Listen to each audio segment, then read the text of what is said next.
A warm hello and welcome to everybody. 2021 is the second year of our webinar series titled Marketing Mondays. And today is the last session of the year. That's why we have titled today's discussion on wrapping up 2021 from a marketer's perspective. Well, we all know 2021 has been an extremely challenging year for each one of us. Not only the pandemic threw unprecedented demands on professional lives, but also stressed us in our personal spheres as well. All different balances, whether work-life balance or balance sheet balance, were challenged, yet successfully addressed by us. How can ROMI, return on marketing investment, be an exception? We have an esteemed panel today to share the insights from 2021, its learnings, and how it has made us stronger and wiser to achieve our goals in 2022. Let me request them to do a self-introduction. Going by the alphabetical order, we have Mr. Debmalya Dey Roy, Chief Revenue Officer and Global Marketing Head at PI Data Centers. We have Mr. Unnikrishnan KP, Vice President of Marketing, APAC and Japan from Palo Alto Networks. And then we have Mr. Vivek Shaurya, co-founder of beGalileo. Hey Deb, why don't you start and give a quick introduction about yourself? Hey, thanks, Anand, and thanks for having me on the panel. I think it's been always great pleasure to be on Marketing Mondays. So as you said, as you always this is Deb, and I'm the Chief Revenue Officer and Global Marketing Head, PI Data Centers. We are a data center and cloud organization, India's first greenfield and world's fourth largest uptime institute, Tier 4 data center. And I had the business as well as the marketing function. A very correlated kind of two BUs, right? I think we are going to talk a lot about how this whole amalgamation has operated in 2021 and how it's going to go in 2022. So looking forward to a very interesting discussion. Thank you. Thank you so much, Deb. Hey, Uni, why don't you introduce yourself, please? Yep. Thanks, Anand. Once again, thank you for the opportunity. Really appreciate it. Glad to be on this panel with this esteemed audience. So my name is Unnikrishnan, and I represent a company called Palo Alto Networks. Palo Alto Networks is a leader in the cybersecurity space, and I run their brand demand and marketing for Palo Alto Networks in Asia Pacific and Japan. Besides the brand and demand, my also goal is to really work with large enterprises to really build their cybersecurity prowess. And no time is right when you look at where we are today with regards to the various breaches and hacks that's going on. So there's a lot of effort that our organization and the industry is really putting in terms of driving cybersecurity within the markets. So Anand and gentlemen, thank you for the opportunity. Really appreciate it, and hoping to not only share some insight but also learn from my esteemed panel over here. Absolutely, Uni. Same here. Thank you for your introduction. Hey, Vivek, why don't you go next, and you can share a little bit about beGalileo as well as to what you do out there. Absolutely. Thank you, Anand. As always, pleasure talking to you and the esteemed panel that you almost without fail always manage. And it's great to learn from this discussion, not just this discussion, the repository that you have on CXOTV as well. So absolutely fantastic, and what a nice way to bring in. It's also a time to introspect slightly, I believe. As we move on to a new year. And yes, the two gentlemen, other than me, they must have been busy like hell in this year. I can imagine. And yes, I, having come from an IT background, having worked with a lot of the the data centers and the cloud services providers, earlier avatar. Then I moved roughly a couple of years back into startup world, and beGalileo is an online education B2C company. Currently, we actually reclassified ourselves into online education last year when we were hit by COVID, as all our local centers, the center model, everything was shut on one fine day, and in fact, the entire revenue stream died down. So yes, it's a we call it a mathematical thinking program, something where we try to build cognitive abilities, because it's for early ages, 3 to 14 years, and that's when we believe you can build foundational cognitive abilities. And we use a lot of the technology from AI to detect emotions, to personalize content based on behavioral and the actual academic aspects of the child, to conversational AI, and we use pretty much all the high-end technology, and the idea is to make it a little more. And we'll talk about some of this later. Pleasure again, and I look forward to a very enlightening discussion today. Sure. Thank you, Vivek. Thanks a lot. Thanks to all of you, rather. I'm delighted and honored to host such an elite panel today. Well, I must give this disclaimer. The thoughts exchanged on this platform by the panelists are their own and may not represent the organization they work with or work for. Okay. Thank you once again, Deb, Unni, and Vivek. Without much ado, let me jump into the topic. Dave, starting with you, and we'll go in round robin fashion with followed by Unni and Vivek. How 2021 has been for you? You can catch up on or touch upon learning misses or hits. Any anecdotes that you want to share? All over, Okay. all yours, Dave. Sure. Thanks, Anand. I think like everybody, right? I think Vivek briefly touched upon, right? 2021 actually has been a mixed bag of encountering a lot of unexpected things, right? And then in the process, right, learning how to deal with them, and then eventually executing them, right? If I have to summarize it in these 3 words, right? I think real time has never found a more real definition than what we saw in 2021, right? If my panelists would agree to me on that, I think it was we really, the entire life actually turned real time, right? There was everything now or never, right? And if it is now, you execute, then only there's a tomorrow. So your tomorrow is literally getting defined as we, the way we kind of structure our today.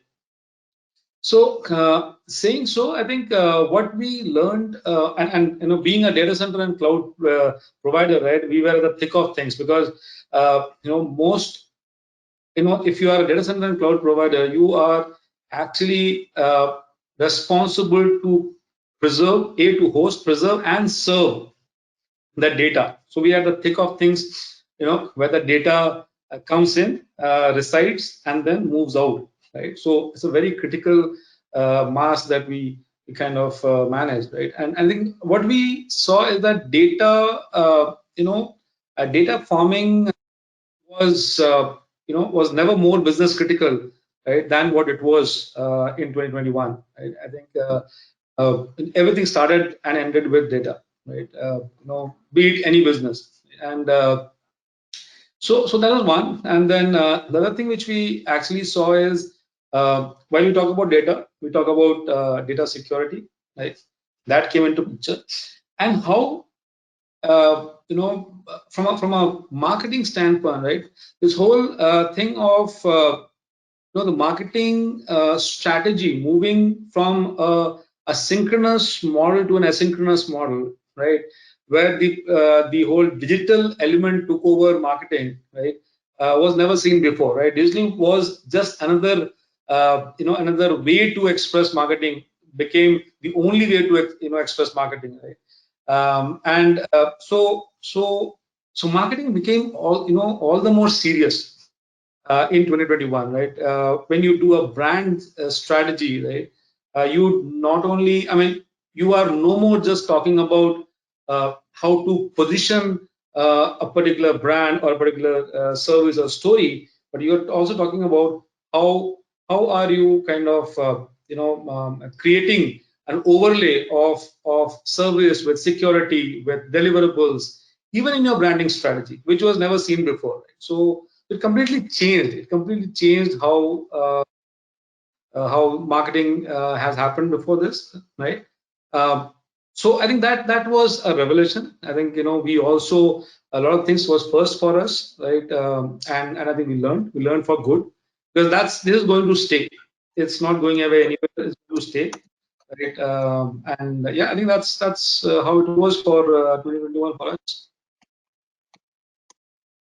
Okay, any anecdote that you want to share? Any story you that flashes your mind, Dave? Yeah, I mean, many. As a matter of fact, we were actually doing. I mean, it's actually very recent, right? We did our a couple of webinars, right? That we did because being a technology organization, right, and that to a cloud and data center organization, we did a webinar, 2 months back around September time frame, right, where we actually converted a webinar to a typically a coffee talk, sort of thing, which was almost like a feel of a real event, right, or a real communication and discussion, right. And then what happened is when we did that, it actually gave a very real effect to the whole story that we created, right. So that was one thing which we saw how the type of communication changed, right. The other thing which is very close to my heart, which we do, is when we talk about account-based marketing, right. Account-based marketing earlier, if you kind of go back to your memories, right, account-based marketing was all about knowing in particular account and then creating a more relevant story for that account or for that particular or accounts of that particular domain, right. Now, if you look at it, when you do an account-based marketing, right, content marketing and account-based marketing became amalgamated. So, which means that when you are creating a content, right, when you're creating a content for an account-based marketing, you are now talking about, lot of serious effects like an asynchronous marketing, asynchronous data crunching. You're talking about security. You're talking about compliances. You're talking about geopolitical scenarios, right? All of it gets packaged when you're doing an account-based marketing. So imagine if you're talking about, 8 to 10 different verticals or domains in this industry operating. We're actually talking about 8 to 10 variants of account-based marketing now. So there is no one story, right? So that much, the brains behind the storyboarding that we do has to kind of go overboard and do all of this. So it has really it has really extracted the best out of the best, right? And I think it's happened for good. Initially, obviously, it was tough getting used to it, but I think while the pandemic was not what happened good, but I think the way we as professionals, as human, we stood up to it and we took the challenge and we kind of made that as a BAU now, right? I think that is good. I mean, it will see. We are seeing a transformed industry now. We're seeing a transformed industry where customers are now more involved than just being a silo consumer. They are more involved now. So yeah, I think that's how it is. I think it's a very, very exciting period to be. Absolutely, Dave. I can also relate to what you mentioned about the coffee talk. One of our clients, wanted to have a physical event for networking and dining and wining, but because of restrictions, of course, it was not feasible. Okay, so we said, hey, why don't you, it might look awkward, it might sound awkward initially, but why don't you, we invite people and then we do a video networking wherein, so there was a close group of some 15-20 people. Okay, we pre-shipped them champagne bottles. Okay, and we ordered their dinner for their family, and we all joined in a virtual room through, of course, video conferencing over networking and dinner. Okay, so yes, of course, you can't compensate it with the physical touch, but then the personal, the in-person view. But then it sort of still made feel a different sort of ball game altogether. Okay, and then people were delighted that so Zomato and Swiggy or from one of the finest hotels, dinner is getting delivered, and they enjoyed it.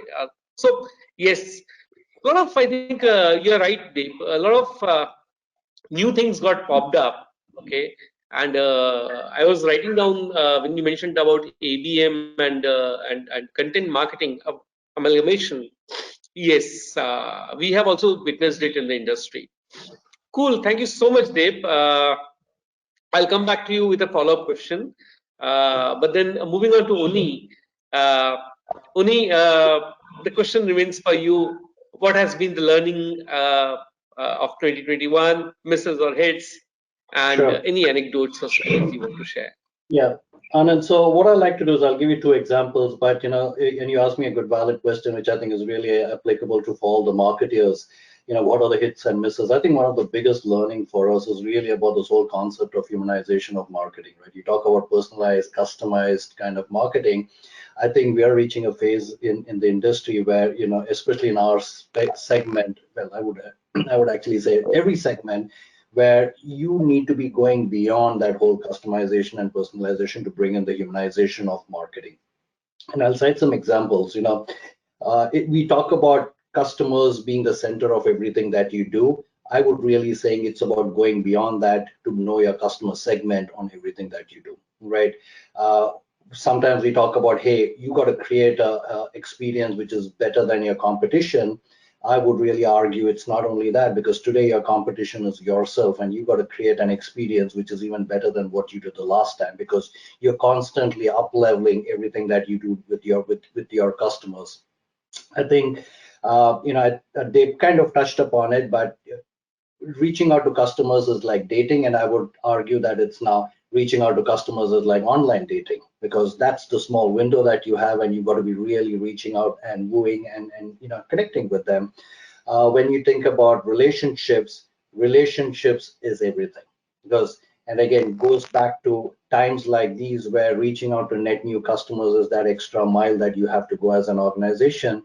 How do you have a strong relationship with your existing customers by which they continue to partner with you, right? We talk about agility is a technology process. I would again say agility is today a modern marketing process, because the speed at which the industry is evolving, the speed at which changes are coming into place, you cannot be living or driving marketing which is in a dinosauric era. So you've got to be really having a very agile workforce and agile process. We say, brand should be standing behind your products, and again, going beyond that is really your brand should stand behind great values, because that's what your customers are looking at. What do you stand for, especially at a time like this? It's a very challenging situation for all of us, personally, professionally, career-wise, industry-wise, country-wise. And what is it that your organization has done, going beyond some of the situations that we are facing to come across differently from what your competitors are doing? And the last part is, really marketing being the center of driving that growth. And again, that is critical, because you are the guys who are reaching the next stage of the customers. And when you think about serious decision funnel process, gone are the days where, within the first 20-25% of your funnel, they would know and they would be calling the customer. On the contrary, it's in the last 10-20% where they're calling the sales rep, where 70-80% of the time it's marketing touch to them. So I would say these are all the strong learnings that have come into play. And if I were to cite two examples and tying back to many of these over here, when we're all under lockdown, how do you reach your customers? How do you get your sales guys to be connecting with your customers? And one of the projects that we ran, which has now become, world class, and we've got some great, accolades for it, we created something called as a transformer or an ASEAN Games. We got countries and our customers and our prospects to sign up to get into sporting. We said, hey, you're all going to be sitting at home in a virtual environment. Let's start getting into a sporting environment. That was one opportunity for my local sales guys to start connecting with them. We created a little bit of a competition on Strava, right? So we got each country to compete with each other. And then we said, we obviously were giving winners and awards every month. And we said at the end of the session, whichever country wins, we will donate a sizable chunk of money to the charity of your country of your choice. And Wow. that created a massive competition because everybody loved it. We, as in our teams, got to connect with these guys. We had, CISOs and CIOs of large organization cycling with our country managers, putting it out on social media, putting it on LinkedIn. So our brand, our awareness, our reach, everything went up. We started off gunning after about 150 CXOs, and we hit close to about 376 CXOs over a span of 6 months. Right, so that was a longish experience, but again, this is a great way to looking back at how do you go beyond your traditional selling and marketing to build relationship, keep the customers at the center of what you do, to be disruptive in how you get to the market, because how are you standing out from the other vendors who are reaching out? And by the way, your competition is not only the guys who are in the same space, it's everybody, right? We are all going after the same CIOs and the same CISOs. It could be different products that you're selling. So this was one, and maybe a smaller one again to really build the intimacy with our customers is, kind of expanding to what Anand, the example that you highlighted.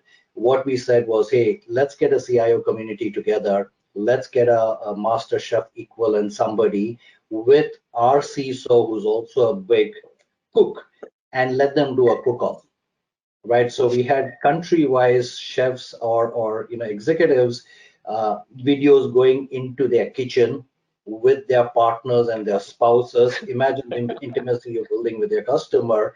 And two individuals, one's a celebrity and one is a technology geek, kind of going against each other. And by the way, it's not about just great cooking, but Sean Duca, who's our CISO, talking about, hey, I'm going to put this into the microwave. By the way, my microwave is an IoT device, and when an IoT device sits on a network, there's a chance of a breach coming in. And by the way, this is how Palo Alto Networks can potentially help you, right? So just to kind of share with you some of those efforts that we put in, and I think I wouldn't call it misses in a way. It constantly got us to be agile, right? This works, this doesn't work. If it doesn't work, how do you pick yourself up and try something new? And I think that agility and the organization of marketing would be the most critical thing for us in FY21. Absolutely, absolutely with you. And I'm really enjoying the stories and anecdotes that you guys are sharing.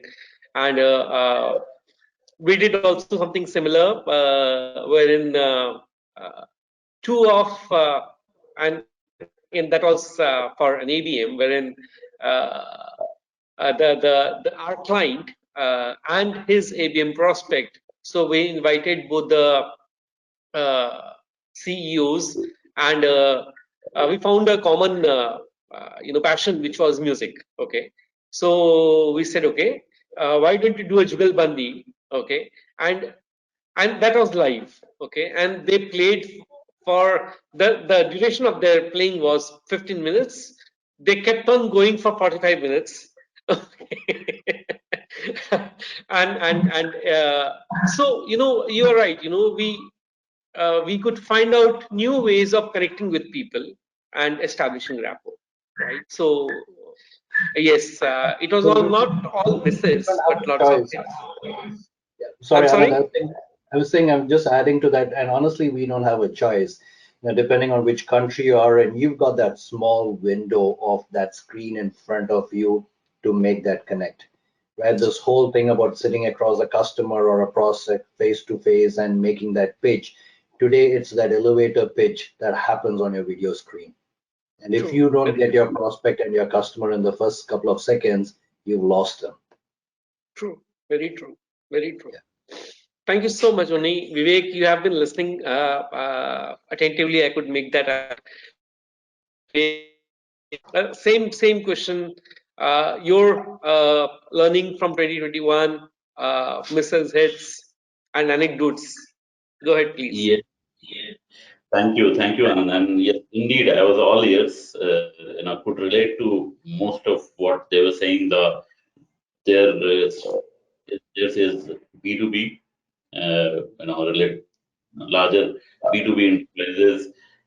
Mine is currently right now is a B2C and a startups perspective. So let me add in a slightly different color into this side of the world.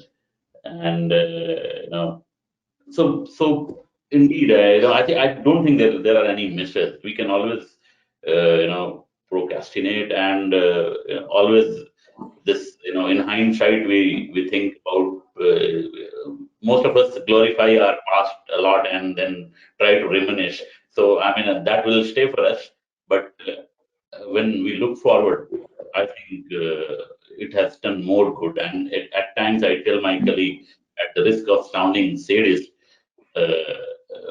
COVID has been good for the business. There is no question about it. It has brought in supply side, demand side advantages, both arbitrage for somebody who's we have set up shop in India. I think we are kind of leveraging both side advantage. Today we are serving the world right from India. This actually we were forced to do because of COVID. We had no choice but to come fully online when it happened last year, March, April. And when we did that, we started with India. We wanted to back on our feet as the entire offline revenue had closed, so that stream had dragged.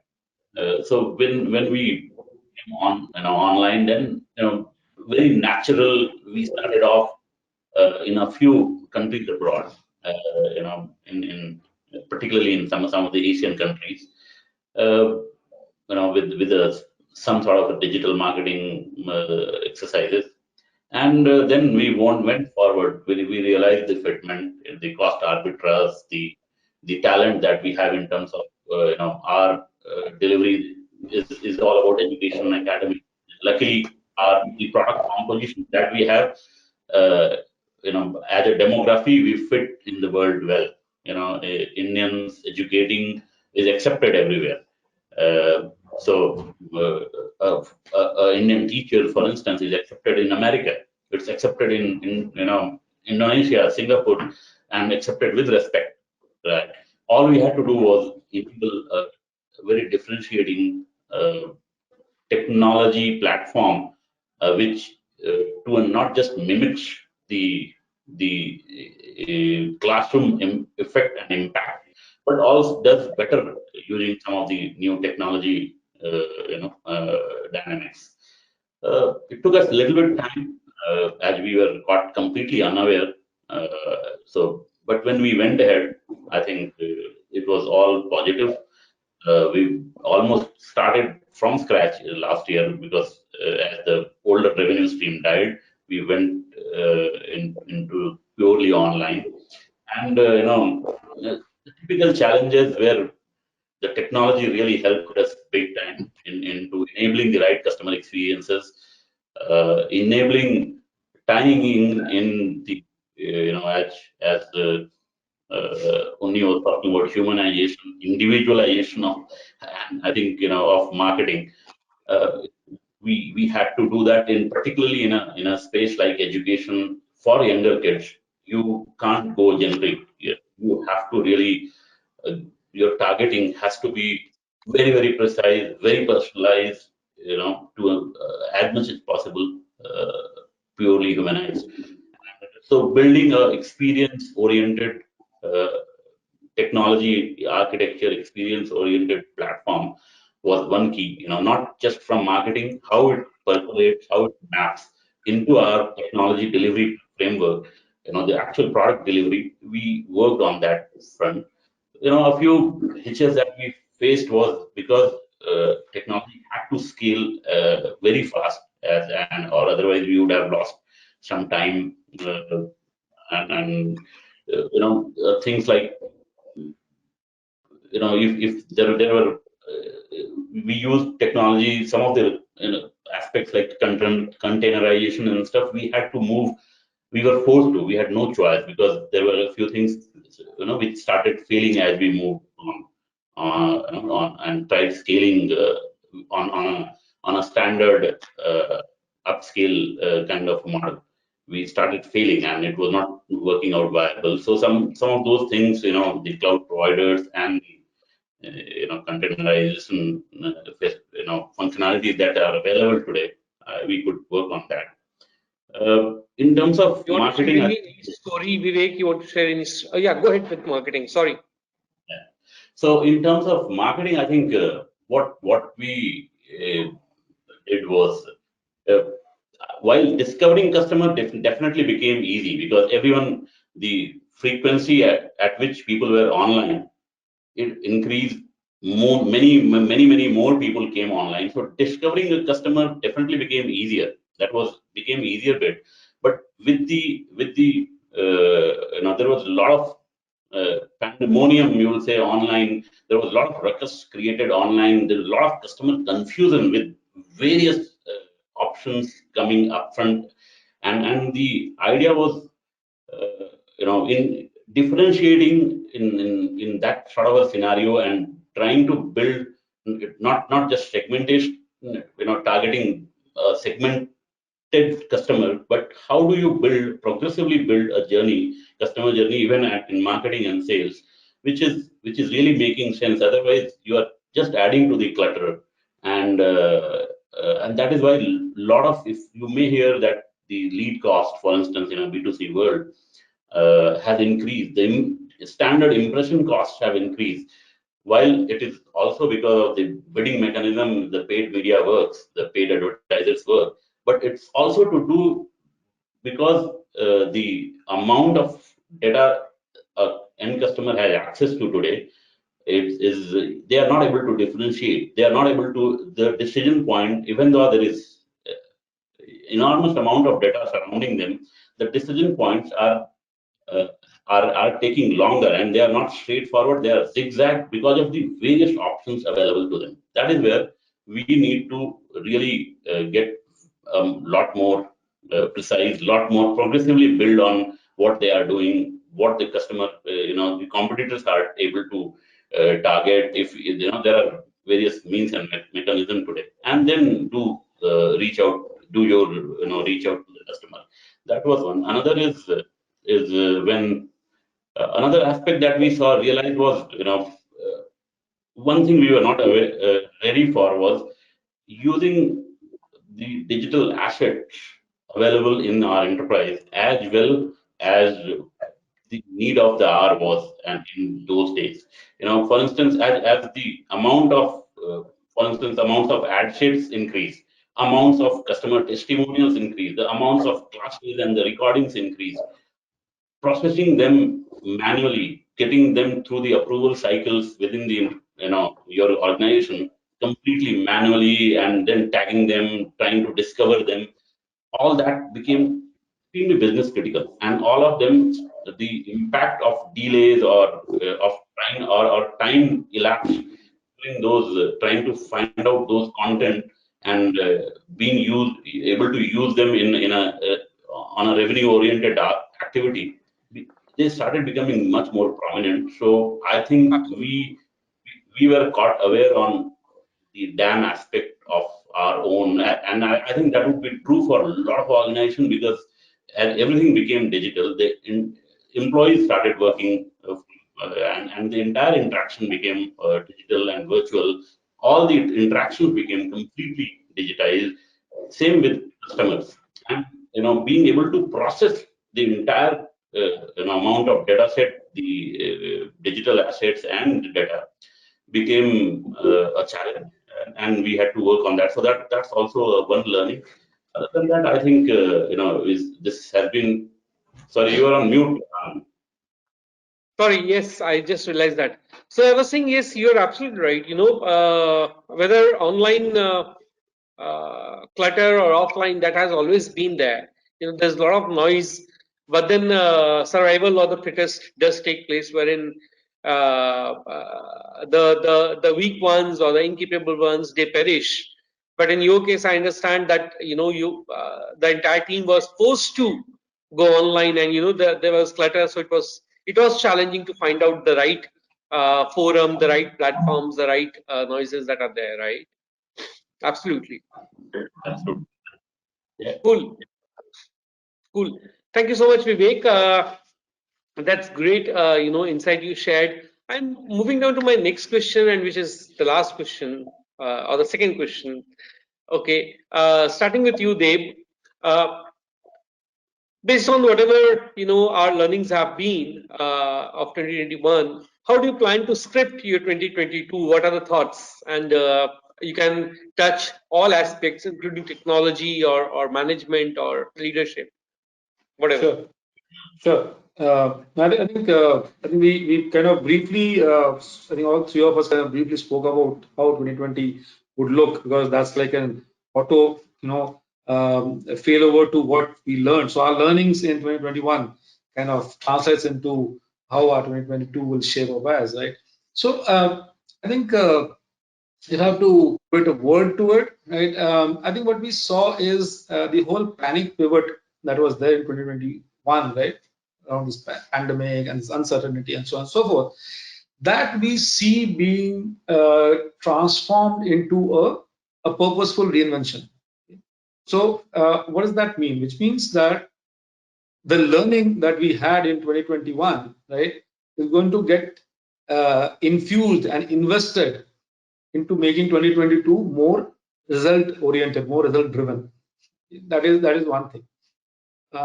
There's one element which Suni touched upon, is about brand. So now, if you see what we are seeing, what we'll see in 2022 is the buying, right, would be more on trust, belief, core values than just a product.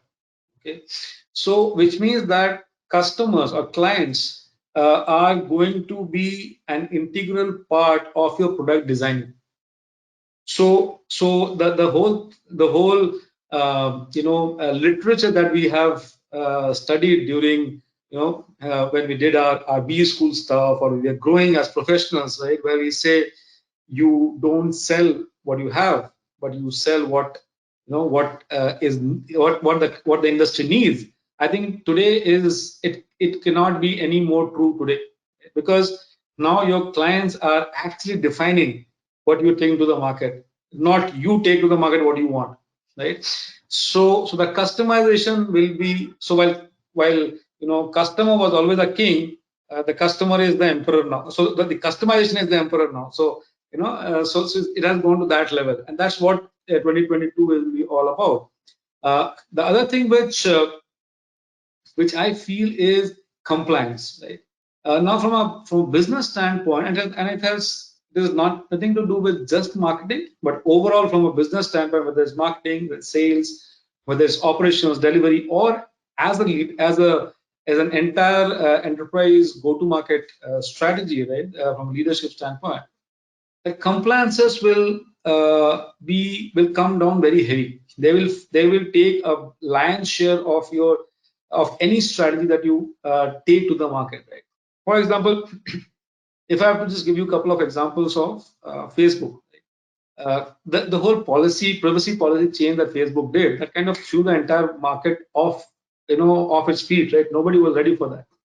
Similarly, all these iOS updates that happened, right? On emailing and all of it. Right? So nobody predicted that. It just came off the blue and it threw the entire thing into a tizzy, right? And such things will happen. We will expect such things to happen. We have to be ready for that, right? And how are you ready for that? Your predictive analysis has to be at your best now. 2022 will see enterprises working on apart from working on these AIs and MLs of the world, there will be another third angle which will get added, which is predictive analysis. You will have the behavioral study will be at its top, right? Behavioral study not about just a customer, but about the ecosystem, the industry, okay, the dependencies. So you have to also study the behavioral pattern of the dependencies, and basis that you do a back calculation, create your strategy into the market, right? That is going to be a success mantra, right? Which is going to work very, very stringently in 2022, right? And last but not the least, there's a point that Uni was mentioning, very important, is about competition, right?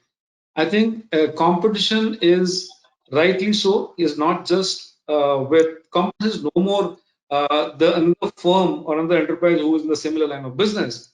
The competition is you, right? Yourself vis-a-vis what you have done yesterday. So you are a competition to yours yesterday. Other angle which I want to add on on this point is the competition here is also your clients mindset, right? The opening of that, right? How much they are opening up to this new thing, right? Because there are domains which are very closed, very traditional in their way of approach, right? That also is a competition. You have to work, right? So you have to work in hand holding that domain to get out of that clut, right? And go into the gen next way of operating business, right? So when you do a trend thing, right? So now trend, which is being next gen, is a teacher first and a sell next. So you teach and then you sell, right? So the responsibility on us, which are service providers or product development companies, is all the more. So the responsibility is all the more to see that we take the right messaging to the industry. We handhold, we teach, how the next move has to be, and they'll move along with the customer. So you don't just sell and move out. So that is completely out of the window. So that's how I feel 2022 is going to be. A lot of action, a lot of integration, a lot of collaboration, right? And I think that's how you're going to kind of make the most out of 2022. That's Absolutely. Thank you so much, Dave. Thank you so much. It was quite interesting to get your viewpoints. Pony, over to you, Pony. Yeah, Anand, I'll just expand, and I think they've touched upon quite a few points. The data piece is going to be continuing to be critical because you are in a space where you need to know your customer, you need to know your market, you need to know the trends, and everything that gets associated with it, with artificial intelligence, machine learning, all of those things that get notched in. And if you don't have that as a marketeer, you're kind of flying in the dark for clear. I think the second important thing, while it's not rocket science, it's really, again, bringing that humanization back, is the whole focus on customer retention, loyalty, and advocacy. In our company, we have a saying, you got to take care of our customers, but you also have to take care of your employees, because as you all will probably agree, today, quitting a job is switching off this laptop and opening up another laptop. It's a 1-minute job.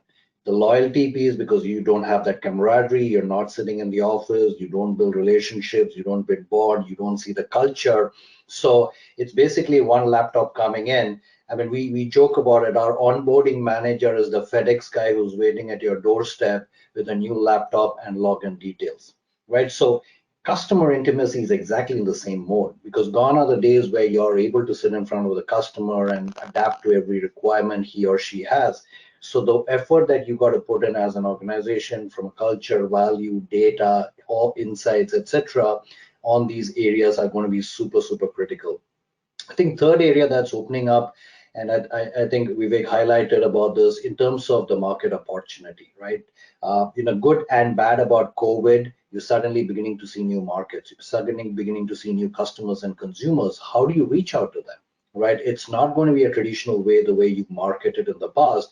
It has to be different ways to get there. And what are those innovative ways by which you get to your net new prospects is going to be critical. The other important part also is omni-channel, or using Internet of Things in terms of reaching those customers, right? It really ties back to a physical, a hyper local, online, IP. You throw in all the buzzwords, but you understand where I'm coming from. It's really about using various forms of technology to get to those new customers. Now, when you're investing in that space, the other important thing, obviously your customers are also doing that, is where do you bring in the synergy about security? I think they've highlighted the compliance piece. I will go beyond that and say, while compliance is important, the whole security piece is equally important, because you're investing into MarTech, or you're investing into newer parts of technology. How secure is it? Right? Is your IT team aligned with you as a marketeer when you're looking at investments in security? Because you don't want to reach out to a customer gets onto your webinar and the customer gets breached. That's like committing harakiri. So how do you kind of manage some of those things? And maybe the last part is really tying this back into the experience with the customer. It is a long-term relationship that you will definitely need to build. It's about how do you make sure every employee doesn't need to be a marketer, whether it's a sales guy, whether it's a channel person, if it's a sales ops lady. How do you make sure that each one of them are your brand ambassadors? How are you activating every employee? Because the way you're reaching out to new markets, this is your additional workforce that can get you access to the new markets. It's not limited to a salesperson doing that sell anymore, because every employee in your organization is a potential seller. And how do you kind of give them the ammunition to kind of make that happen? And just to kind of wrap up, again, touching back on the learnings from last year, it's the agility and transformation. We don't know. We're not soothsayers. We don't know how FY22 is going to be, right? We are hoping it's going to be better. We are hoping, we've seen the bottom of the trench with FY21, but we don't know. But as marketeers, we have to have that eye for the vision. We have to have the eye for the future, and hence we need to be prepared. And if we see that this route or this approach or this strategy is not working, we've got to be agile enough and transform to pick something else and run in that mode. Because the last thing you want is finished, your FY22 and figure out what you started off in FY21 and you brought it into FY22. You kind of rigidly held on to it, and that didn't work because, unfortunately, the market changed. So as marketers, we've got to be fleet-footed. We've got to be savvy. We need to have our ear on the ground. We need to be agile. And we need to be making sure that we form the center part of the business direction that the company is going after. I think that will be broadly learnings on how we need to look at marketing strategy for FY25. The basics don't change, honestly. I mean, everything that all of us as marketers have always learned, that's not radically going to change.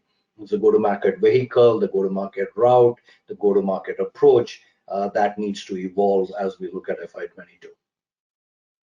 Sure. Thank you so much. You made me thinking, Unni. Thank you once again. Vivek, over to you. Your plans for 2022, based on whatever there has been learning in 21. Please go ahead. Yes, thank you. Thank you, Anand. I think everything worthwhile to be said is already said by Unni and Dev. Garam kar lo. Yeah, I think it was, I could, even though they are speaking with B2B hat, I completely relate to most of the stuff, completely are going to resonate all through next year. And maybe, as Unni was saying, there's no fundamentals do not change. And I think delving into those, I think what we are going to do in 2022 indeed is to figure out, and I think Dev was saying earlier that, Unni and Dev both said about this. Customers will be defining what they want. They will help you design your product. I think they will be doing it progressively every moment, every interaction, and we are consciously trying to build that into not just our technology framework, but into the culture. And that is one thing I think as a culture, I would admit we need to learn a lot from how to learn from our customers. That I think we are not there. There are some economies who are much more mature on that aspect in terms of after sales, customer relationship, the usual customer query handling, customer request handling. The whole thing is there is a lot of maturity expected in from where we are doing our service delivery. So that is something we are consciously working. Coming back to the fundamentals, outcome outcome is what is going to differentiate. We need to be delivering measurable, quantifiable, showcaseable, attributable outcomes for our customers. Good or bad, those outcomes are differing from individual to individual, right? Even in a as generic need as education and learning, this outcome has very different notions for different parents and different kids. We need to figure out either we build technology framework or we build our human touch points and then map it back, and and in the next iteration to our customers, we should be able to showcase that we have taken we have worked on this. We are showing you, we are delivering outcomes that matters to you. So that is something that we are consciously working. Just to give an anecdote, recently, we never worked on this, right? And this was not one of our promised attribute, but one of our students became the world's youngest TEDx speaker. She's a 5-year-old girl, and she's world's youngest TEDx speaker, based in somewhere in Middle East. It's an Indian American, and then we realized that now parents are asking. We did some amount of marketing effort that resulted into parents coming and asking that how do you ensure that my learning path is getting into that zone? How can I make sure that my child is also a public speaker?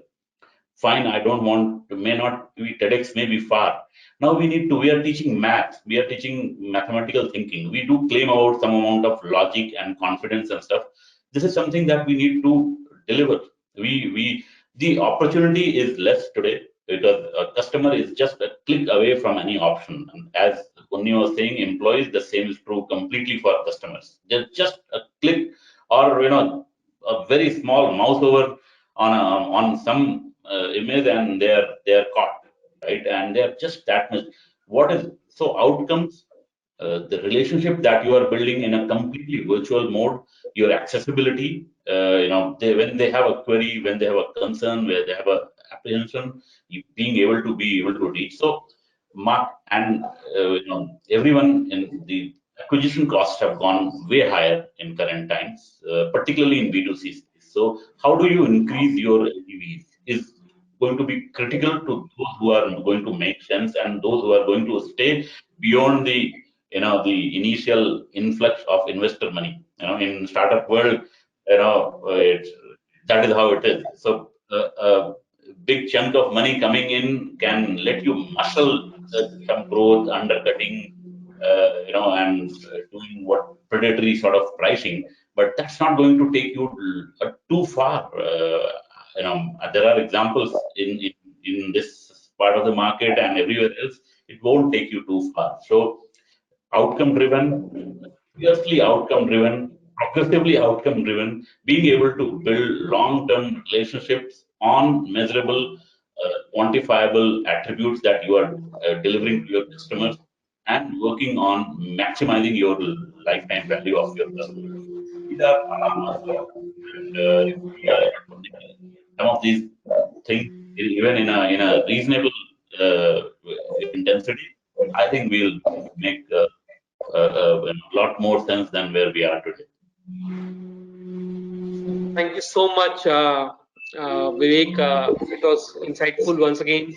I've been taking my notes, and just to summarize, they did mention about a lot of things happened for the first time in 2021, right? You mentioned about the webinar was turned into a coffee talk for giving real life experience, and an ABM in content marketing is sort of amalgamated now, right? And pivot or getting transformed to purposeful reinvention was one point which struck me a lot. Okay, yeah. Because they've also mentioned about you mentioned about customer becomes integral to product design as well. Oh yes, yeah. Absolutely. And then I like the term, that customer would be emperor. Yeah. And customization become emperor. Absolutely, absolutely. And challenge or change the old mindset or domain as well. That is also a competition in itself. Yes. Okay. Yes. So thank you so much, Deb. Uni talked about humanization of marketing, going beyond customization and personalization, which is the need of the hour. And of course, it would be there for 2022 as well. Okay. Uni, you did mention about agile marketing and processes, very dynamically and very fast-paced changes.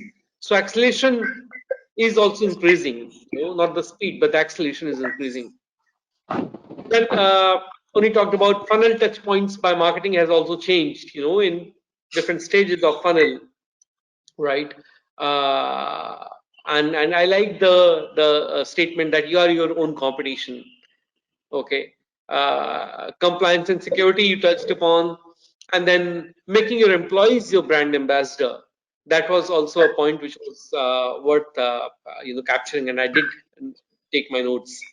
Uh, Vivek, you touched upon too much clutter online, okay, and how to learn or hear seamlessly from the customers, right?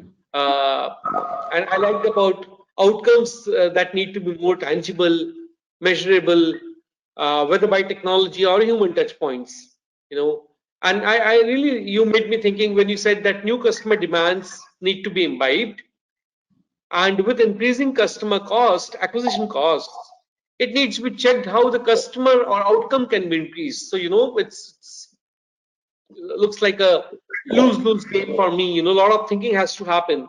At one end, customer acquisition cost is increasing. At the other end, the customer is becoming more demanding in terms of tangible outcomes.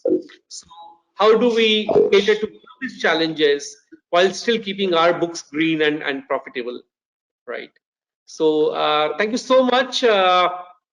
I think I have my notes filled for next week to work on. Okay, I did get a lot of insights from all three of you. I thank each one of you, Deb, Uni, and Vivek, once again, uh, and to the audience who's listening right now or watching right now, and those who will watch on demand. I hope you like the event as much as I did. Okay, you can watch the past marketing events, Marketing Monday sessions on www.cxotv.news. And I can only solicit or request, keep watching for more interesting upcoming sessions under Marketing Mondays in 2022. I'm giving advance greetings to you. Wish you a Merry Christmas and a rewarding, satisfying, and peaceful 2022. I repeat, rewarding, satisfying, and peaceful 2022 for each one of you. Stay safe and take care. Thanks once again, Uni, Vivek, and Deb. For more updates from CXO TV, please like and subscribe to our channel.